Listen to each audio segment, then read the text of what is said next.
Hey guys, what's up? We're back again with another video, and hari ni kita akan buat unboxing and review the new Redmi Note 8 Pro. The Redmi Note 8 Pro.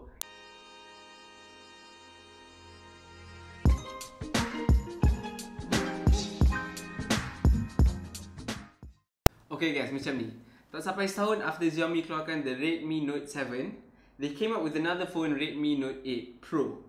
So in a year, diorang keluarkan dua phone, which is macam tak relax sikit, brother. But it's okay because we at least kita ada dua phone in a year, so bagus sikit kan. But basically the main focus dekat Redmi Note 8 ni is the quad camera system, where they uses 4 cameras dekat belakang, unlike the Note 7 where they only use 2. Okay, so kita akan unbox ni and tengok dia punya kamera lah. Jadi ayo kita unbox.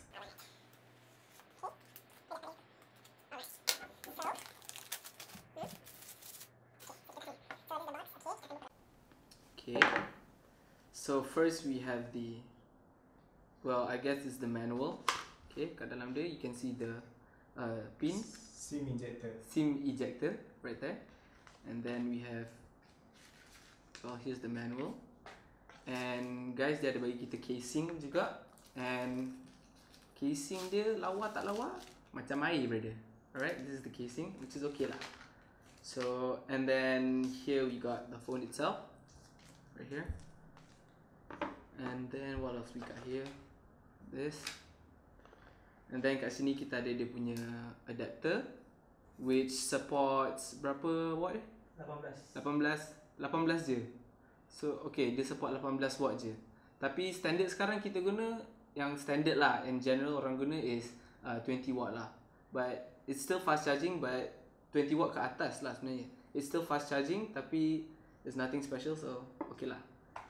And then we got the wire itself, the cable, which is a Type-C cable, and it's good that they use Type-C cable sebab it's more efficient and data transfer is faster. And kalau boleh phone lain pun kan, semua phone dalam dunia ni guna Type-C cable. Penat lah. And then okay, tu je yang kita ada dalam kotak tu guys. Alright, so I'll put this aside. So kita akan buka phone dia. Okay guys, kita akan keluarkan.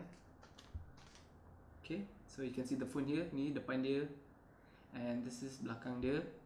Okay, kita dapat the forest green punya color, and it comes with 2 other different colors, which is pearl white and mineral water. Mineral grey. Sorry guys. So we bought the forest green because it looks more dope daripada yang lagi dua tu. So this is the camera that I'm talking about, that everyone is talking about, which is the quad camera system, which they use 4 cameras here. You can see 4 cameras, but bawah ni is not actually the camera, it's actually the fingerprint identification, the fingerprint sensor guys. Okay, and so the 4th camera is actually kat sini, and then you got the off and on button kat sini. And then we got the volume up, volume down kat sini. On the other side you have the SIM card tray. So untuk phone ni guys, dia ada dual SIM tray. Dual SIM slot, sorry guys. Dual SIM slot. So one slot is for your SIM card, and lagi satu untuk micro bukan, lagi satu tu hybrid sebenarnya. So you can either put your SIM card or micro SD punya card. Okay, which kalau compare to the Realme 5 Pro, dia ada 3 slot. So 2 untuk SIM card, 1 untuk micro SD, which is better in my opinion, tapi tak apa, kita bagi chance kat dia ni. And dekat sini ada dia punya front camera, dia punya selfie camera, and dia punya water drop notch kat sini. And then kat bawah you have the 3.5 audio jack, which is good yang diorang include the 3.5 audio jack, sebab most phone sekarang dah tak ada earphone jack. So kena beli phone wireless punya earphone lah. And guys, wireless earphone are not cheap guys. So you can buy the cheap one at dalam kata, but you can only save for 2 days only, because the next day has come off already. Okay, and then you have the charging slot kat sini, and then yeah, you can see the speaker juga kat sini. And one of the amazing thing yang Xiaomi buat dekat speaker ni ialah dia orang add a feature where they blow out dust kat sini, which is called blowjob.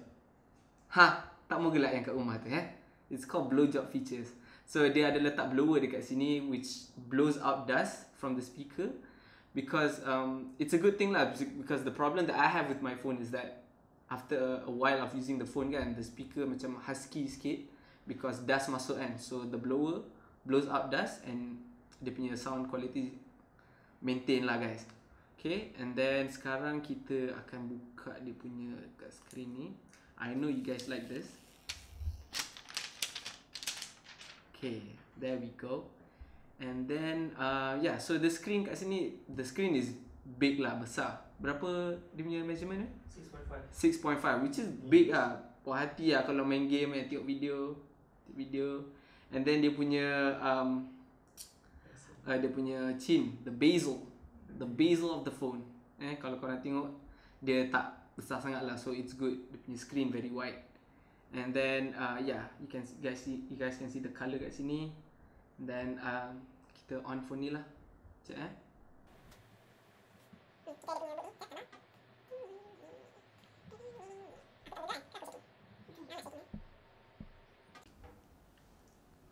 Alright guys, so dia dah on. Ni dia punya screen.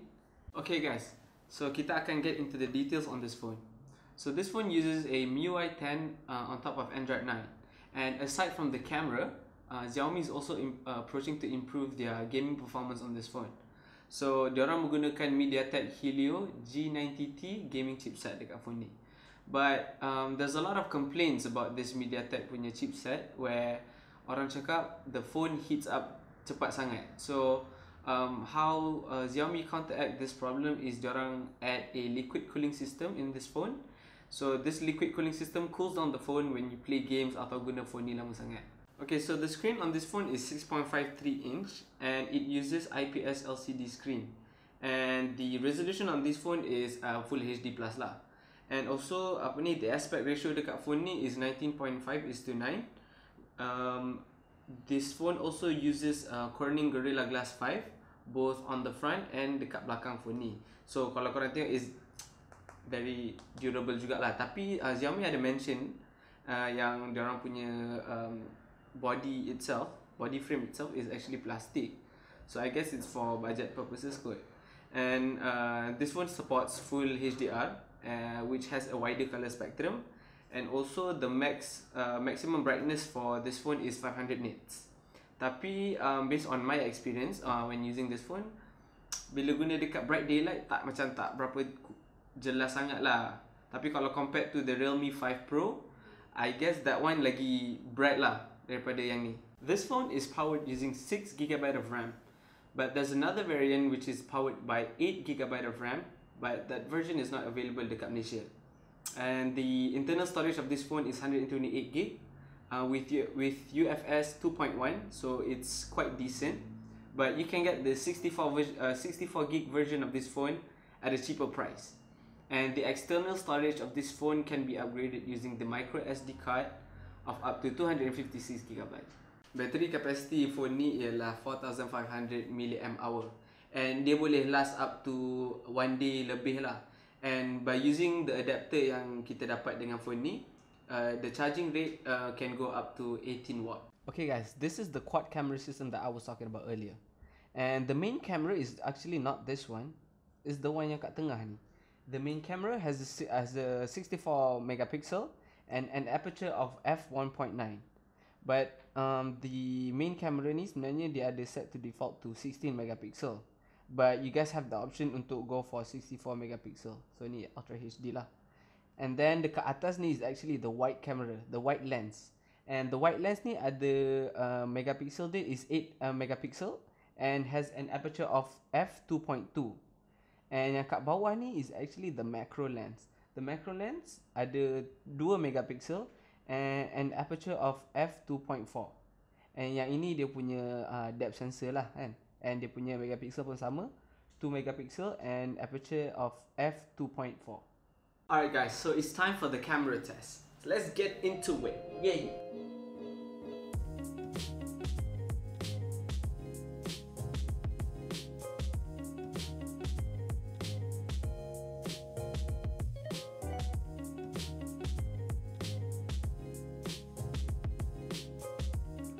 So we took some pictures using all 4 lenses. So this is the picture I took using the main camera, as you can see. Kalau nak comparekan from the 16 megapixel to the 64 megapixel, memang ada ketara sikit lah. You can see the color is a bit vibrant on the 64 megapixel, and dia punya color lagi terang, gambar dia lagi terang. Tapi kalau yang 16 megapixel, you can see it's a bit dull dekat sini. And kalau boleh, just set it to 64 megapixel lah, sebab why would you want your picture to look like this when boleh tengok nampak macam ni kan. And then we also took some pictures using the macro lens.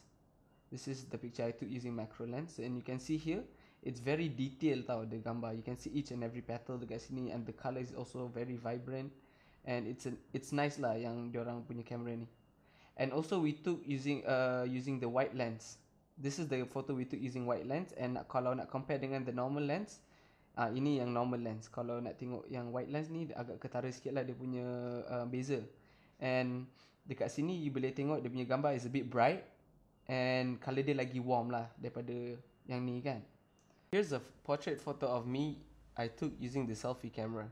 So the photo turned out to be very nice, and you can see that the different in depth of me and the background. And you can see here that the outline of me blends really well with the background. Macam you can see the difference lah. It's not that obvious, and nampak natural lah this picture. I really like how this photo turned out. And here's a picture I took using a nightscape mode.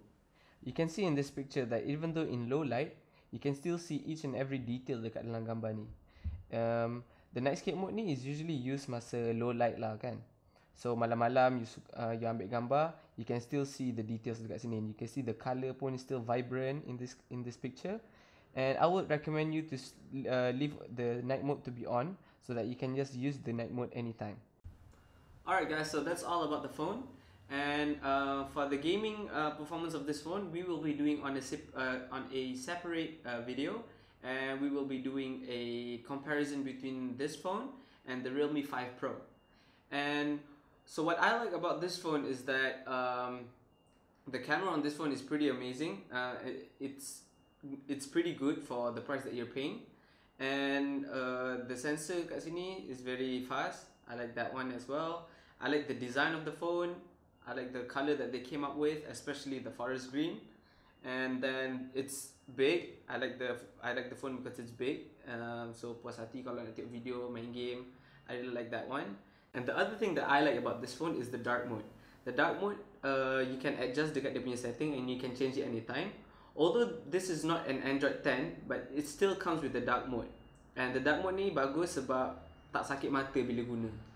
And the only thing that I don't like about this phone is that yang fingerprint ni dekat dengan dia punya camera. So you might smudge the camera kan, and it's just not practical lah to put it close here to the camera. Thanks for watching guys. If you guys like this video, please give it a thumbs up, subscribe and share this video. And kalau korang ada any other suggestion, any other gadgets yang you want us to unbox and review, please leave in the comments below. So I'll see you guys in our next video. Thank you so much. Ciao.